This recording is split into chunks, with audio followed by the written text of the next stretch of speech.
Hi everyone, I'm Ryan. I run Social Shortcuts, where we coach people on social skills.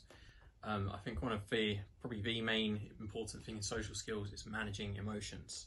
So I'm going to make a series of videos on managing emotions, especially overcoming negative emotions.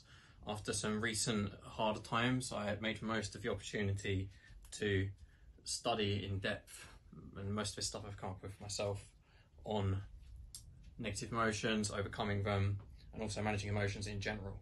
So the first topic I'm going to cover, if you can read A and B, also read my dodgy handwriting, so sorry for that.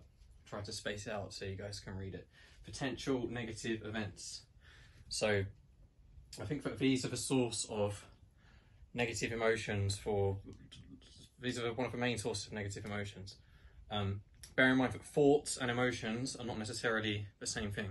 You can have a negative thought, which doesn't necessarily lead to a negative emotion, but obviously the majority of the time it will. One thing that you can focus on is trying to make your reaction to thoughts that you have not necessarily have any emotion if you're planning for a future or something like that. So mostly these will be future potential negative events. So say for example, you're not sure if you're going to lose your job, you're not sure if someone's going to break up with you, or you go on a plane, you're scared of flying, and you're worried that the plane's going to crash or something, which, by the way, statistically is extremely unlikely. Usually it's future, okay, but it could also be something that's could be going on in the present. So you're not sure if someone's talking behind your back or something like that. Either way, these are potential negative events, okay? I actually called them, for myself, might seem a bit weird to some of you, but I actually called them NEETs. So that stands for non-existent event timeline. So the idea is that it's a timeline that doesn't currently exist. It's something in the future that doesn't exist yet. So that A highlights to me that it's non-existent, and two, the word NEET sort of sounds a bit like an annoying insect. So it's something you can sort of swat away. If you've got one of those tennis rackets with electric, they're pretty good. They hurt if you get them on yourself. So when you have one of these, a lot of the time the same one will keep popping up. And I think people who have anxiety, obviously anxiety is like a disorder sometimes, but a large part of it, in my opinion, is people thinking of future potential negative events consistently and an unnecessarily large amount. I believe that for the vast majority of people, thinking of potential negative events is 90% of the time a waste of time, and you're hurting yourself, okay? So if you have a negative event in the future that could happen, so like I said, my examples are, you don't know if you're going to lose your job, you don't know if someone's about to break up with you, you don't know if your plane's going to crash or an asteroid's going to hit you in the face or something. So you might want to make a plan for it, okay? So if you lose your job, I'm going to go through how to plan in a bit, but if you lose your job, then you're going to work out what would you do in that situation. If you break up, what would you do in that situation? If a plane crashes and you survive, what would you do in that situation? Obviously, if a plane crash is an extreme one, but it's not very likely, which brings me on to my next point. Okay, so when to make a plan. So we've got a combination of two variables. One, how bad would it be? And two, how likely would it be? So a plane crash is obviously extremely bad, but extremely unlikely. Getting bored on a plane is not that bad at all, but and extremely likely, okay? So both of those two things, in my opinion, are not worth making a plan for. The combination of those two variables adds up to overall not that much of a likely plus severity of negative event. Secondly, would you need a quick response? So the one for losing your job, you wouldn't need a quick response for that, right? You could sit down and make a new plan as soon as you're calm and you've got some space to think, probably usually in 1 hour, and then start actioning that plan. Whether that's looking for a new career path, a new job, something like that. If it's something like, is someone going to walk up to you and start trying to bully you or argue with you at a social function, like a party or something, that scenario, you would need a quick response. So in that case, it would be worth making a plan for, and I'll go through how to make a plan. However, let's say for one about losing your job, let's say that you're not able to overcome your own emotions, etc., and it keeps bothering you. So ideally, if we've said the combination of how bad and likely it is not that bad, at that point, and you don't need a quick response, or one of either of those is true, then at that point, if you continue to think about the potential negative event, then you're now just attacking yourself, basically. You may as well be slapping yourself in the face, but with emotions, which is probably worse in my opinion. So you're just attacking yourself. So obviously it's easier said than done for basically everyone to just stop thinking about it, but you can make consistent efforts, okay? And if you keep consistent with those efforts over time, you can change your baseline thought patterns so that you are more disciplined in not thinking bad stuff for no reason. So yeah, but say you're finding it hard to control, right? And the idea of losing your job is really bothering you. So in that case, does it keep causing you negative emotions? If that's a yes, then we want to make a plan. So just to summarise this board before I change the writing with more dodgy handwriting and go over the next points. So potential negative events, future, present. I call them negative, non-existent event timelines. Okay, that's just my name for myself. You can call this whatever you want. This one fits what it actually is for best. That one, like I said, just reminds me of this. Not currently existing, and it sounds like an annoying insect to me.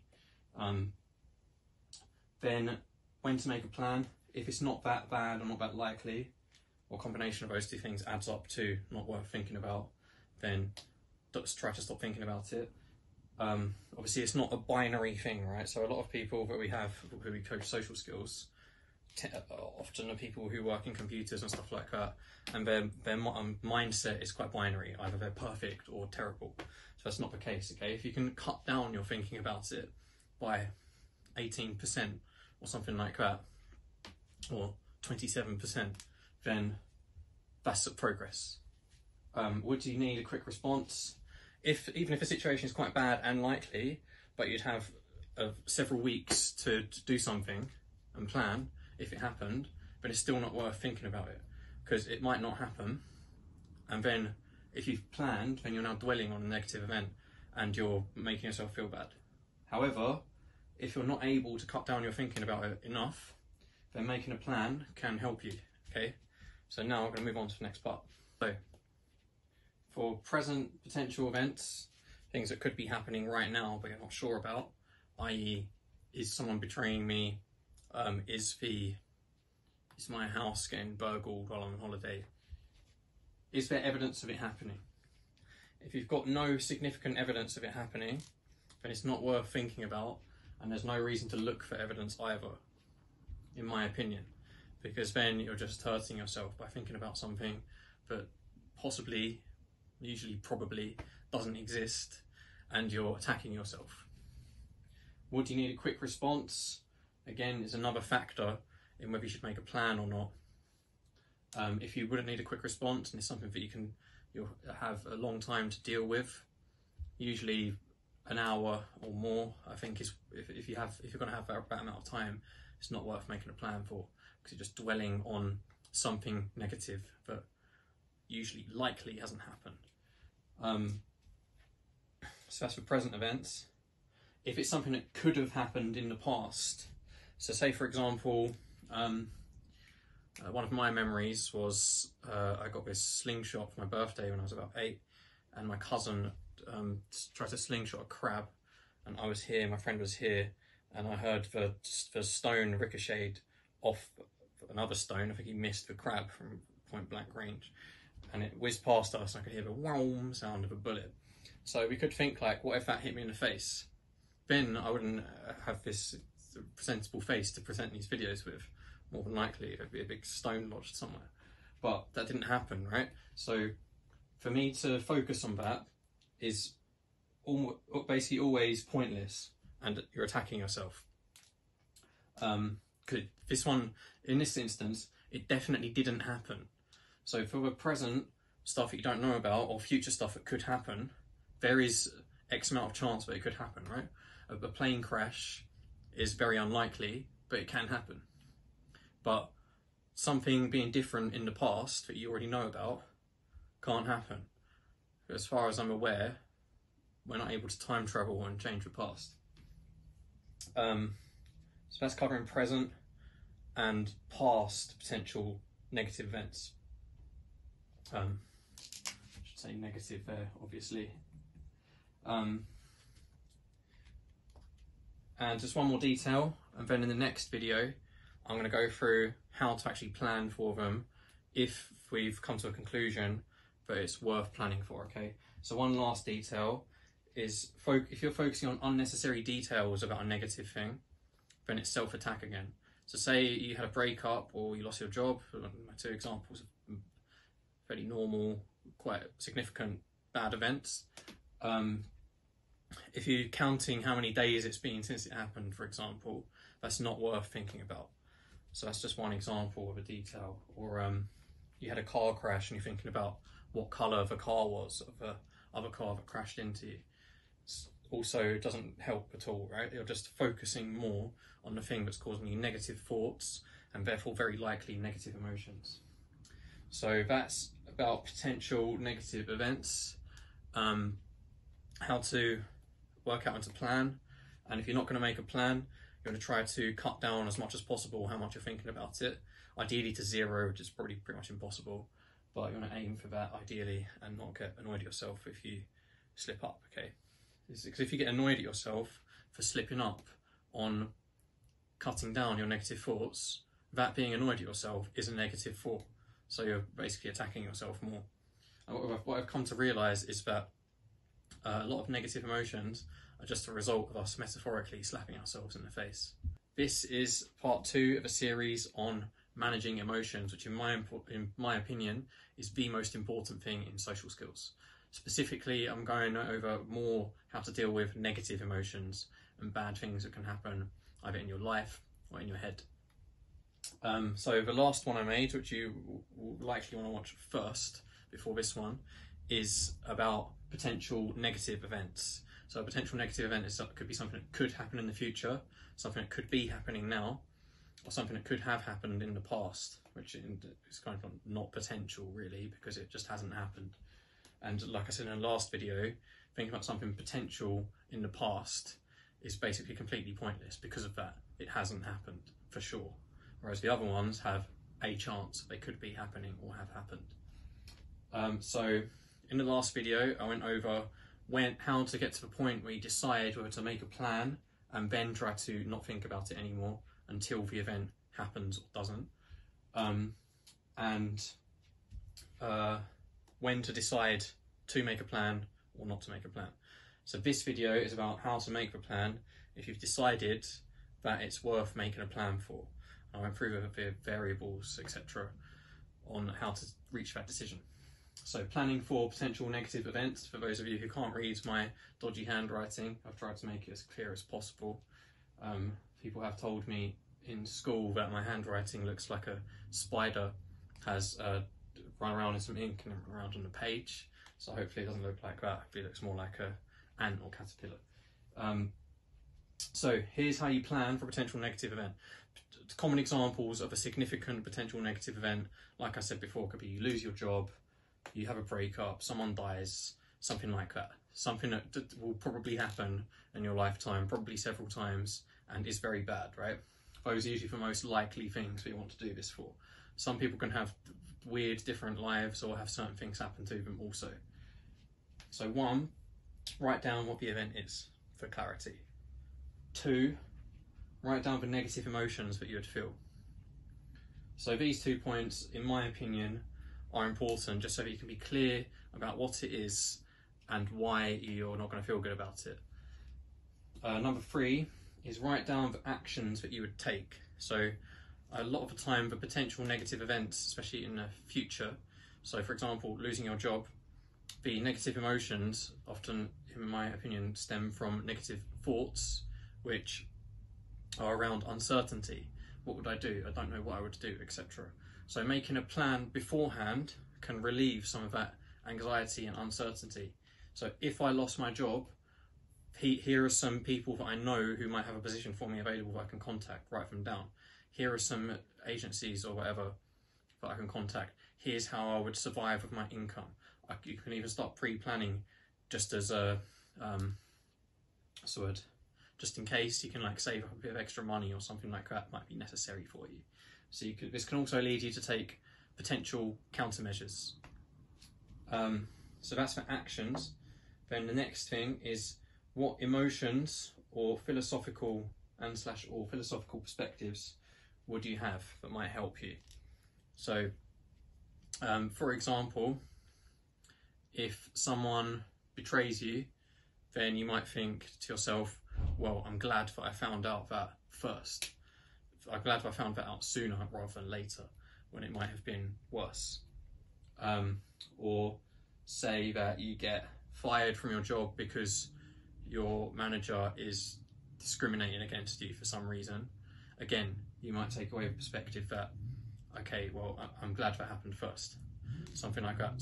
You lose someone in your life, maybe you can change your perspective that rather than being unhappy you lost them, you can be happy that you got to have some good times with them, rather than never having been involved with them whatsoever. Number 5, reasons it shouldn't / might not happen.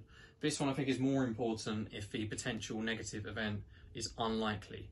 So for example, a plane crash. If you have a fear of, like a phobia of flying, a plane crash is extremely unlikely. So you can write down reasons why it probably wouldn't happen. So maybe you could do something like research some statistics, if that doesn't make you dwell on it more, but the statistics on plane crashes are very reassuring. I've heard before that you're more likely to die just getting struck by lightning than a plane crash. So you can write down some reasons why this wouldn't happen. And the last one is to get a balance of preparing emotionally for the worst whilst at the same time being optimistic, which obviously are basically contradictory. But my opinion on how to manage that is that if you know when the event is going to occur, so say for example you're going to court about something and you might get sued for whatever, before you go there on the day, prepare emotionally for the worst. But basically, I think you should basically, for at least a short period of time, assume that the worst will happen and be ready to cope with that. And then anything other than the worst happening is now an improvement. But there's 2 different situations here. Situation A is a negative event that has a time and date that you know is going to happen, or perhaps like a rough time and date in some circumstances that might change slightly.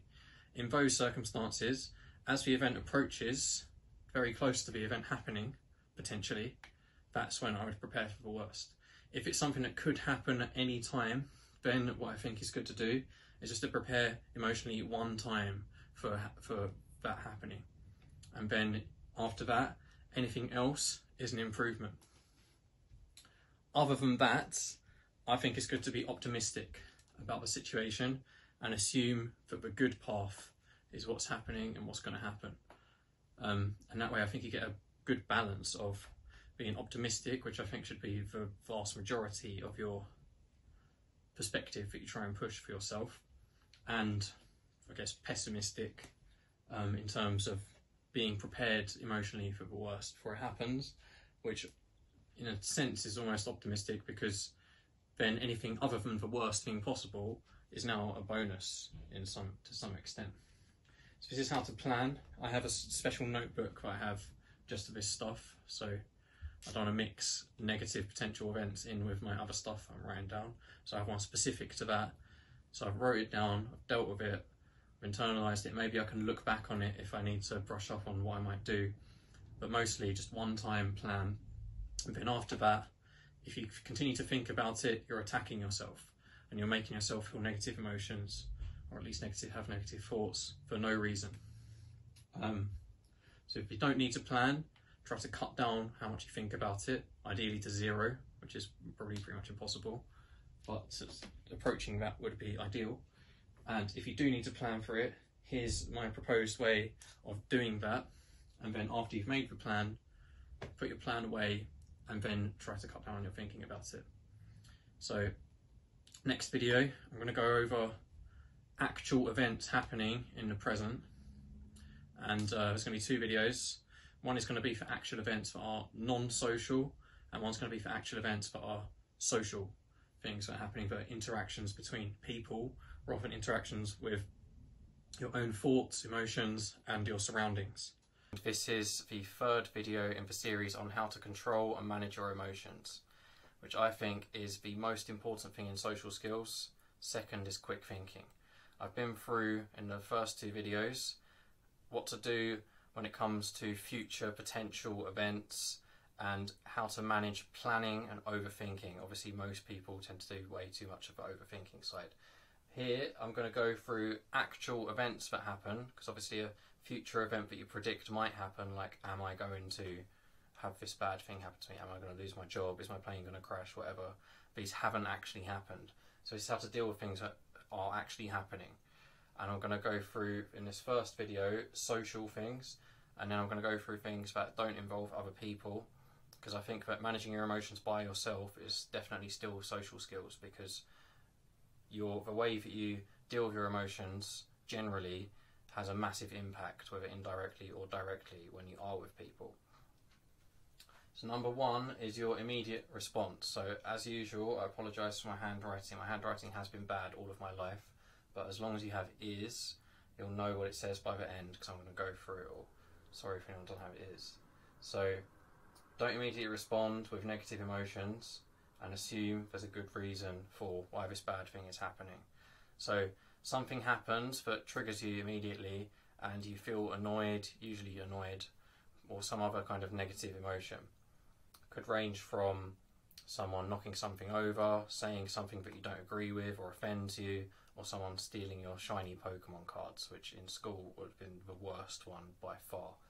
So unless you've got some kind of immediate physical danger or huge social consequence, it's always worth, or unless you've seen this repeated pattern of behaviour in someone a bunch of times already, it's always worth giving someone at least one chance to show how it was a misunderstanding, how you got something wrong, or maybe they have some good reason why they're doing this.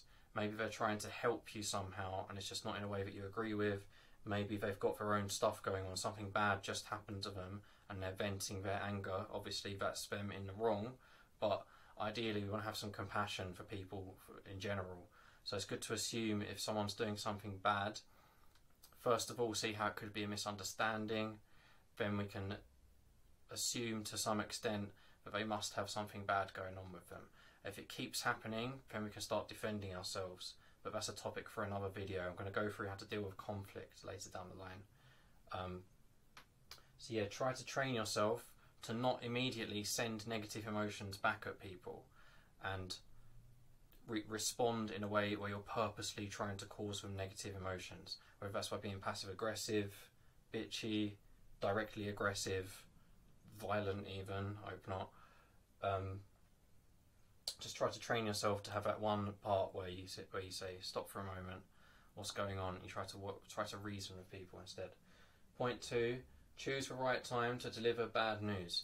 So if you've got some bad news for someone, something's happened that you need to tell them about, or you want to confront them about something they did earlier that made you feel bad, something like that, bear in mind if they're already in a bad mood, then you're more likely to make things escalate and you're going to do several times the damage to them, emotions-wise, by delivering bad news or some kind of confrontation that you need to deal with if they're already in a bad mood. If they're already angry, then it makes it way more likely that it's going to escalate into a full-blown argument and your relationship is going to be damaged way more than it could have been. So sometimes people find it hard to wait. I've been like that in the past and they just want to deal with it right now. We could argue that's a bit selfish, definitely. So yeah, if they're clearly upset or something, choose a good time to deliver this news to them. I think also if you pick a time when they're really having a good time, that's also bad.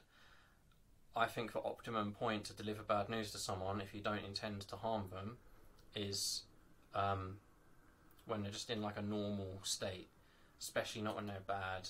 in a bad way with their emotions, especially not when they're having the most amazing fun time ever, and you just tell them that they bothered you when they stole your Pokemon cards back in school.